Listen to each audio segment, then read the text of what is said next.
episode of my podcast.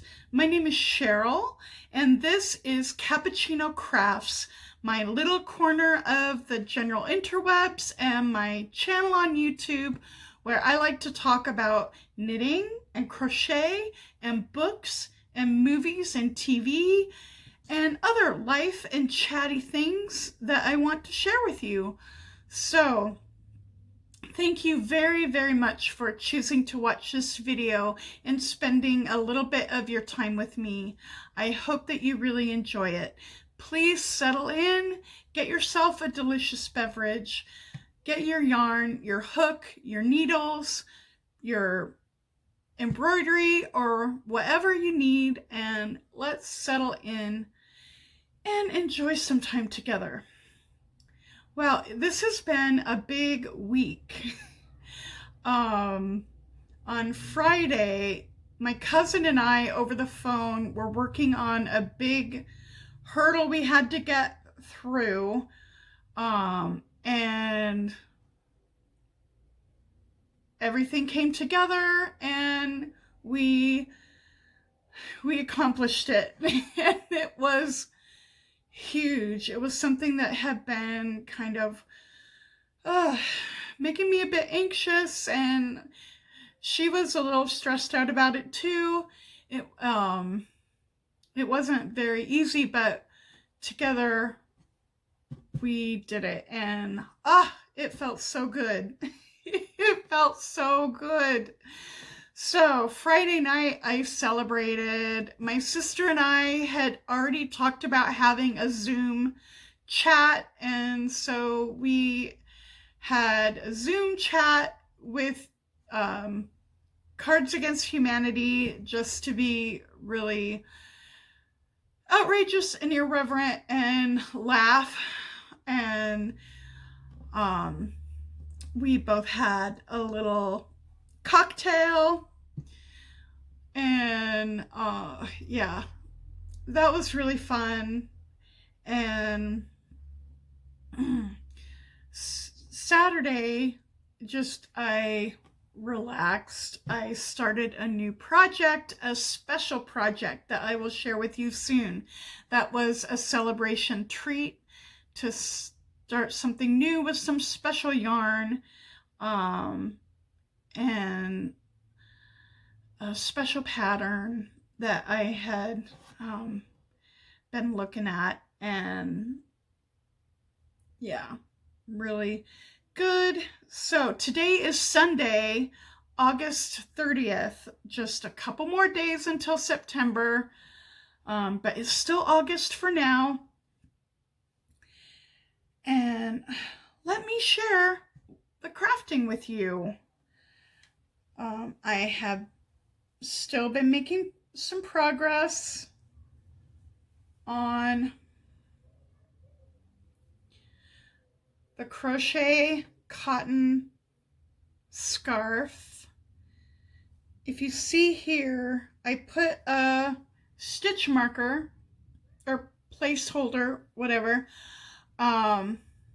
progress keeper there to mark where the new ball of thread began, so that I can judge how far I can go without running out. So yeah, there's my progress keeper, and this is how far I've gotten after joining the new ball of it's Aunt Lydia's Crochet Thread Classic 10, and the color is aqua, which is one of my favorite colors. So if you've been watching this channel for a while, you've seen plenty of this kind of color. And I am about almost halfway through Clue 2. Now, last time I didn't really show what it looked like, because I was afraid of spoiling anybody who wanted to, if you were curious about trying the mystery pattern and you didn't want to be spoiled, I didn't want to spoil anybody. But I'm giving a spoiler warning now. So this is the Mcal Te Wenua is the name of the pattern by Aroha Knits. And if you don't want to be spoiled about that mystery pattern, then look away for a couple minutes. Okay, because here we go. This is clue 1, and this is clue 2.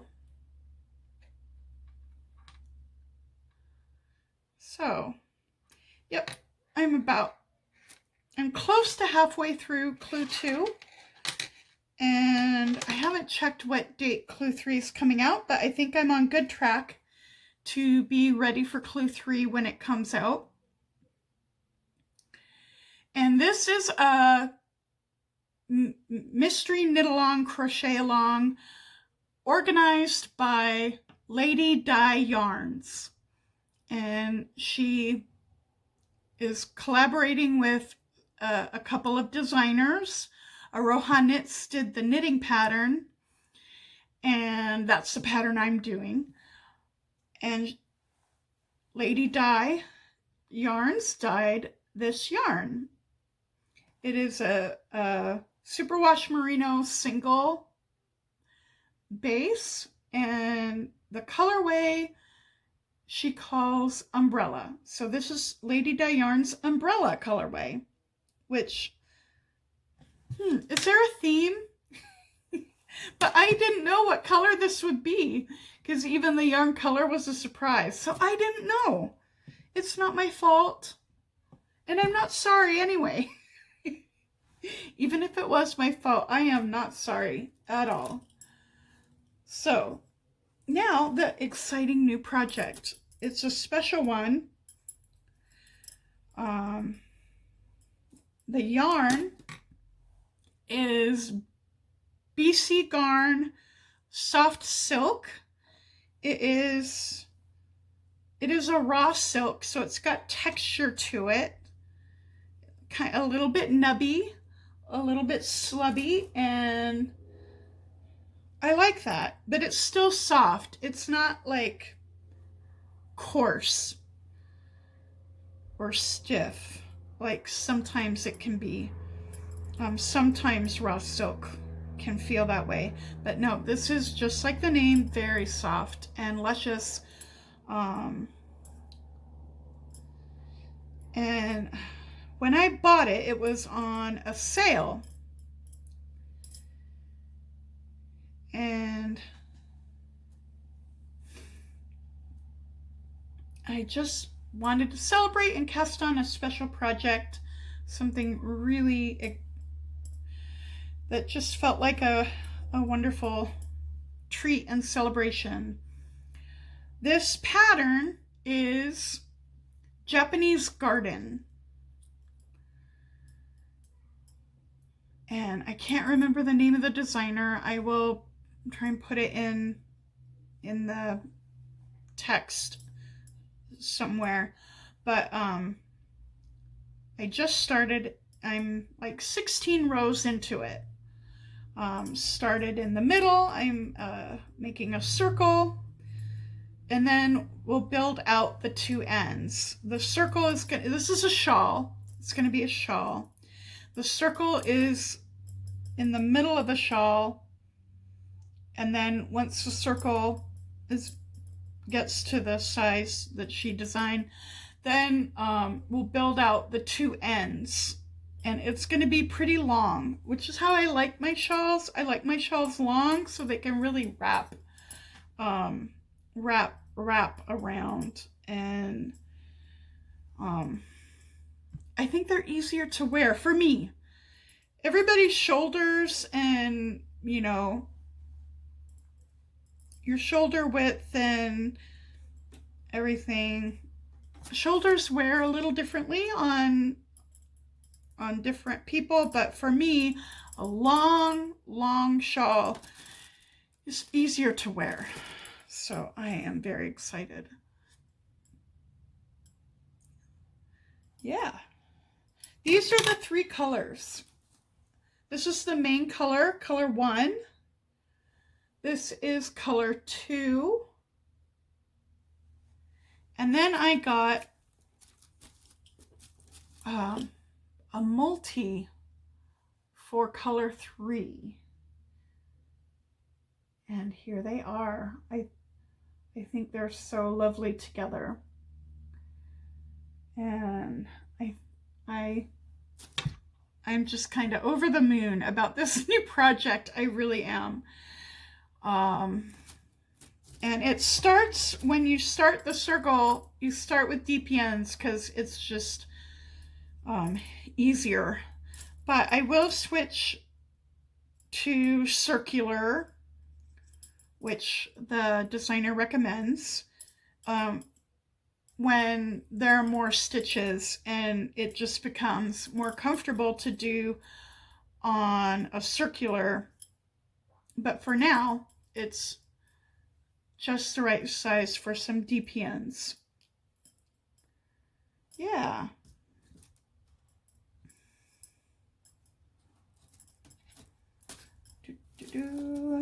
So that is the crafting. What are your projects and how are they going? Have you started anything new? Or have you finished anything? Yeah, I'd love to hear about what kind of crafting you're doing, whether it's crochet or knitting, embroidery, cross stitch, spinning, any of those things, or even paper crafts, like making cards or art journals or memory books with special, anyway. Yeah, I'd love to chat with you about that in the comments if you feel like sharing what you're working on. And last night I started a new book. It's from the library, audio book. I started listening to Bad Feminist by Roxane Gay. It is a collection of essays by her. I think last night I got through 3. Yeah, I think it was 3 I listened to last night. And I'm liking it so far. It's not dry and academic in any way. She has a very, a good writing voice, I think, and easy to listen to. It was nice to listen to, not dry and academic at all. Very personal, and yeah. So I think I'm 20%. Those 3 essays got me about 20% through the whole book. So yeah, I'm excited to see what some of the other essays are. Yeah, you're never gonna like every essay equally, that's for sure. With like short story or essay collections, some essays are gonna really hit you and other essays are gonna be, yeah, not as yeah. So I'm glad I started that book. I should be able to finish it before the time limit for the library loan, and Yeah, that's the only reading I've done. I did so much reading the last couple weeks. I kind of took some time off reading or listening to audio books. So really that was the only reading I did, was starting that library book. I did start, however, a new TV series that's on HBO. So if your cable subscription has HBO, or if you are signed up for HBO Max streaming, you can find it there. It is a horror series. And it's so good. So good. It is Lovecraft Country. And I do kind of love some Lovecraftian cosmic horror, crazy monsters, weird things. And it's really good. It's set in the 1950s. So it's in America. So during like Jim Crow era. And it's so good. It's so good. And it's really the production and the casting, the performance. This is the series is done on a high level. It's got great actors. The costumes, like the best of 50s, like in the 50s atmosphere, in the 50s fashion. Fabulous. It's got a super great look. And music, they mix music from different, like modern music and more music that is from the 50s. So that's really interesting. But I do enjoy the music that they put in there. It's not bothering me, the modern music mixed in. But no, it's all done really, really well. And it is really part of the, it's really, really good. So if horror, especially like weird monsters, Lovecraftian kind of horror, and geeky characters, because all of the main characters are team of, yeah, I guess monster fighting team. They are all like really well read. They're bibliophiles. They're nerdy, geeky, smart. They like love comic books and genre fiction, and they love horror and science fiction and all of the. So if that makes your nerdy heart happy, these nerdy characters, and horror is your thing, and you love a great atmosphere, I think you will really enjoy Lovecraft Country. Yeah. So, in a little bit, episode 3 is going to air. So, I want to finish recording so that I can start watching. And I hope that you're having a great week. I hope that you and your family and all your loved ones are well and safe wherever you are. And take care. See you next time. Bye-bye.